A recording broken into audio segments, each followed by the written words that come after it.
नमस्कार विद्यार्थियों, कैसे हैं आप सब। उम्मीद करती हूँ कि आप सब अच्छे होंगे।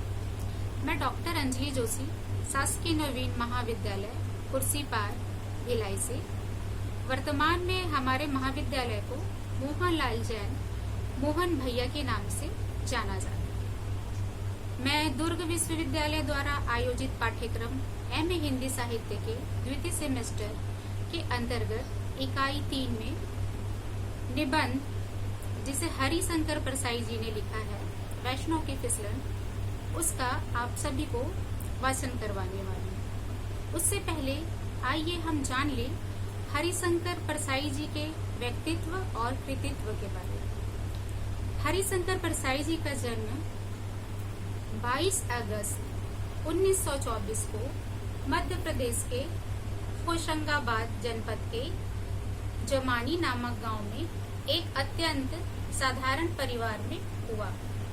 मैट्रिक परीक्षा से पूर्व ही मां का आकस्मिक निधन और लकड़ी के कोयले के ठेकेदार पिताजी के अचानक बीमारी के कारण उन्हें गंभीर आर्थिक संकटों का सामना करना पड़ा। पारिवारिक जिम्मेदारियों को निभाते हुए परसाई जी ने नागपुर विश्वविद्यालय से हिंदी में एमए और शिक्षण में डिप्लोमा की डिग्री प्राप्त की। जंगल विभाग में नौकरी से लेके उन्हें विभिन्न विद्यालयों में अध्यापन करते हुए 1957 को हमेशा के लिए इस्तीफा दे दिया।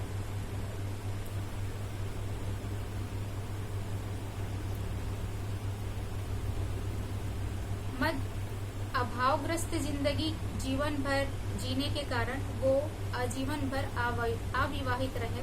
परिवार में उनकी बहन, भांजा और भांजी है। 10 अगस्त 1995 में 71 वर्ष की आयु में लंबी बीमारी के कारण उनकी मृत्यु हो गई। 1957 से जीवन पर्यंत परसाई जी स्वतंत्र लेखन का कार्य करने लगे। अभावग्रस्त जीवन के कटु अनुभवों और वामपंथी रुझान के कारण भारतीय सामाजिक विषय की उनकी समझ अत्यंत गहरी रही, जिसमें समूचा भ्रष्ट भारतीय समाज पर उन्होंने अपने व्यंग्य के माध्यम से तीखा प्रहार किया। निबंधकार, कथाकार, कहानीकार के रूप में हरिशंकर परसाई जी को अधिक प्रसिद्धि नहीं मिली। वे सिर्फ एक व्यंग्यकार के रूप में अपनी छवि में प्रसिद्धि अर्जित कर पाए। हरिशंकर परसाई जी ने व्यंग्य के क्षेत्र में अनेक रचनाएं लिखी हैं। व्यंग्य के क्षेत्र में उनका व्यंग्य की जो विधा है वो काफी विस्तृत है, जिसके अंतर्गत उनकी अनेक रचनाएं हैं, जिसमें हंसते हैं रोते हैं, तब की बात और थी, शिकायत तुझे भी है, सदाचार का ताबीज, अपनी अपनी बीमारी है,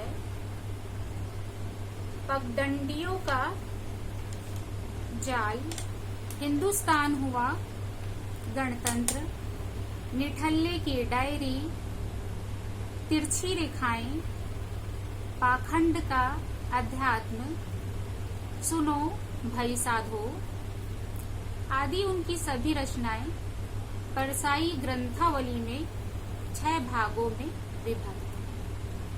आइए विद्यार्थियों, अब निबंध का हम वाचन कर लें कि हरिशंकर परसाई जी ने वैष्णव की फिसलन में क्या कहा। निबंध का वाचन इस प्रकार है। वैष्णव करोड़पति है, भगवान विष्णु का मंदिर जायदाद लगी है, भगवान सूदखोरी करते हैं, ब्याज से कर्ज देते हैं। भगवान वैष्णव 2 घंटे भगवान विष्णु की पूजा करते हैं, फिर गादी तकिए वाली बैठक में आकर धर्म को धंधे से जोड़ते हैं। धर्म धंधे से जुड़ जाए, इसी को वह कहते हैं, कर्ज लेने वाले आते हैं विष्णु भगवान के वे मुनीम हो जाते हैं। कर्ज लेने वाले से दस्तावेज लिखवाते हैं। दस्तावेज लिख दी रामलाल वल्द श्यामलाल ने भगवान विष्णु वल्द ना मालूम को ऐसा, जो कि वैष्णव बहुत दिनों से विष्णु के पिता के नाम की तलाश में है, पर वह मिल नहीं रहा। मिल जाए तो वल्दियत ठीक हो जाए।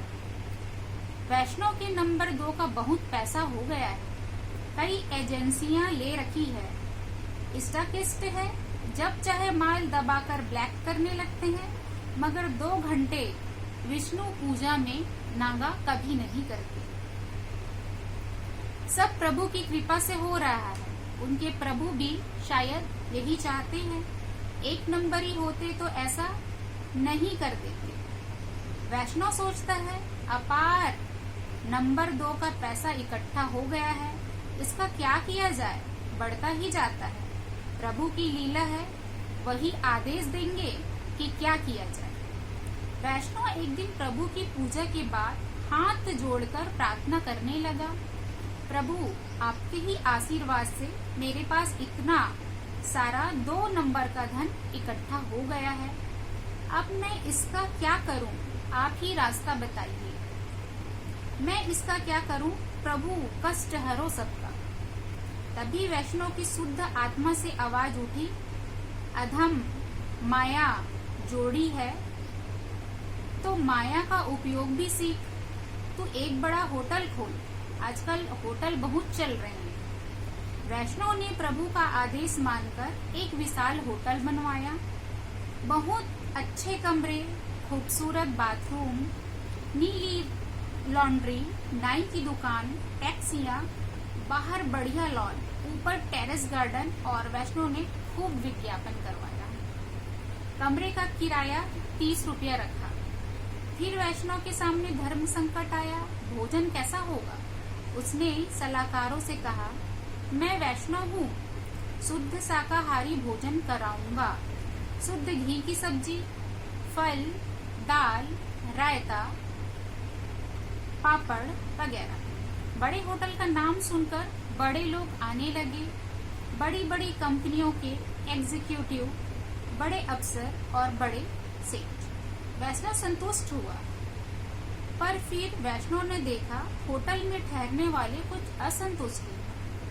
एक दिन एक कंपनी का एग्जीक्यूटिव बड़े तैस में वैष्णव के पास आया, कहने लगा, इतने महंगे होटल में हम क्या यह घास पत्ती खाने के लिए ठहरते हैं? यहाँ नॉनवेज का इंतजाम क्यों नहीं? वैष्णव ने जवाब दिया, मैं वैष्णव हूँ, मैं गोश्त का इंतजाम अपने होटल में कैसे कर सकता हूँ? उस आदमी ने कहा, वैष्णव हो तो ढाबा खोलो, आधुनिक होटल क्यों खोलते? वैष्णव ने कहा, यह धर्म संकट की बात है, मैं प्रभु से पूछूंगा। उस आदमी ने कहा, हम भी बिजनेस में हैं, हम कोई धर्मात्मा नहीं, न आए न मैं। वैष्णव ने कहा, पर मुझे तो यह सब प्रभु विष्णु ने दिया है, मैं वैष्णव धर्म के प्रतिकूल कैसे जा सकता हूँ? मैं प्रभु के सामने नतमस्तक होकर उनका आदेश लूंगा। दूसरे दिन वैष्णव साष्टांग विष्णु के सामने लेट गया, कहने लगा, प्रभु यह होटल बैठ जाएगा। ठहरने वाले कहते हैं कि हमें यहाँ बहुत तकलीफ होती है। मैंने तो प्रभु वैष्णव भोजन का प्रबंध किया, पर वे मांस मांगते हैं, अब मैं क्या करूँ? वैष्णव की शुद्ध आत्मा से आवाज आई, मूर्ख, गांधी जी से बड़ा वैष्णव इस युग में कौन हुआ है?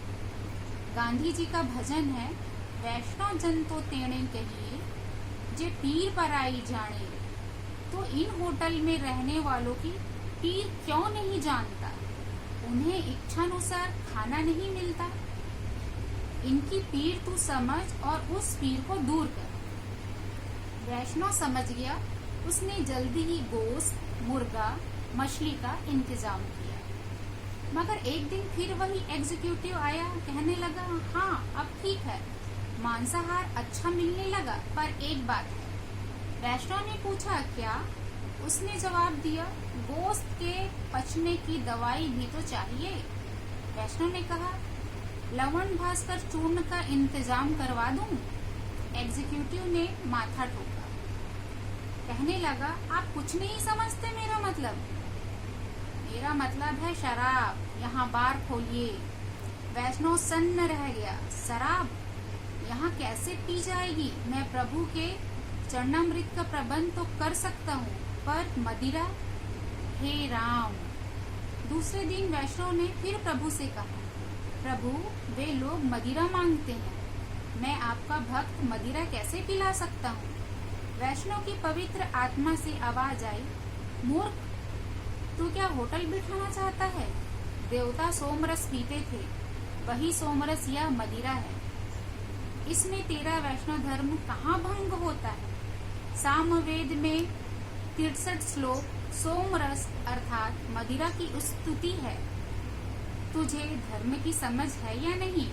वैष्णव समझ गया। उसने होटल में बार खोल दिया। अब होटल ठाट से चलने लगा। वैष्णव खुश था। फिर एक दिन एक आदमी आया, कहने लगा, अब होटल ठीक है, शराब भी है, गोश्त भी है, मगर मरा हुआ गोश्त है, हमें जिंदा गोश्त भी चाहिए।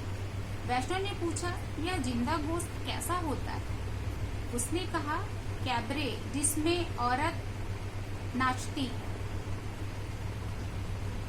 उस आदमी ने कहा, इसमें अरे बाप रे कि कोई बात नहीं, सब बड़े होटलों में चलता है, यह सुविधा कर दो तो कमरों का किराया बढ़ सकता है। वैष्णव ने कहा, मैं कट्टर वैष्णव हूँ, मैं प्रभु से पूछूंगा।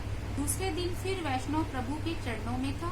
कहने लगा, प्रभु, वे लोग कहते हैं कि होटल में नाच भी होना चाहिए, अंधा नंगा पूरा नाच। वैष्णव की शुद्ध आत्मा से आवाज आई, मूर्ख, कृष्ण अवतार में मैंने गोपियों को नचाया था, चीर हरण तक किया था, तुझे क्या संकोच है? प्रभु की आज्ञा से वैष्णव ने कैबरे भी चालू करवा दिए। अब कमरे भरे रहते थे, शराब, गोश्त और कैबरे। वैष्णव बहुत खुश था। प्रभु की कृपा से होटल भरा रहता था। कुछ दिनों बाद एक ग्राहक ने बेयरा से कहा, इधर कुछ और भी मिलता है? बेयरा ने पूछा, और क्या साहब?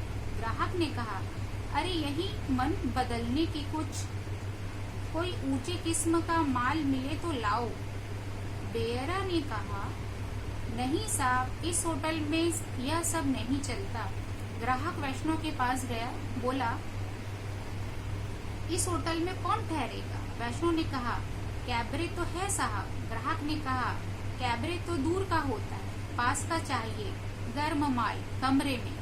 वैष्णव फिर धर्म संकट में पड़ गया। दूसरे दिन वैष्णव फिर प्रभु की सेवा में गया। प्रार्थना की, कृपा निधान। ग्राहक लोग नारी मांगते, पाप की खान। मैं तो इस पाप की खान से जहाँ तक बनता है दूर रहता हूँ, अब मैं क्या करूँ? वैष्णव की शुद्ध आत्मा से आवाज आई, मूर्ख, यह तो प्रकृति और पुरुष का संयोग है, इसमें क्या पाप और पुण्य, चलने दे। वैष्णव ने बेयरों से कहा, चुपचाप इंतजाम कर दिया करो, जरा पुलिस से बचकर 25% भगवान की भेंट ले लिया करो। अब वैष्णव का होटल खूब चलने लगा। शराब, गोश्त, कैबरे और औरत।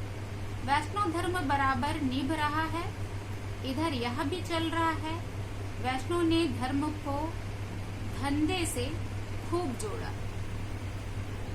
तो विद्यार्थियों, ये था निबंध का वाचन। मैं आपको एक जैसे कि आपने निबंध का वाचन भी किया है, तो एक बोध प्रश्न दे रही हूँ, तो आप मुझे नीचे कमेंट करके बताइएगा कि वैष्णव करोड़पति कैसे बना। आ है अपनी कड़ी मेहनत से, भगवान विष्णु की नियमित पूजा से, ब सा है सूदखोरी और कालाबाजारी से, घा है अपने अच्छे भाग्य से। और दूसरा है, लेखक ने धर्म को धंधे से जोड़ने से किस आशय की अभिव्यक्ति की।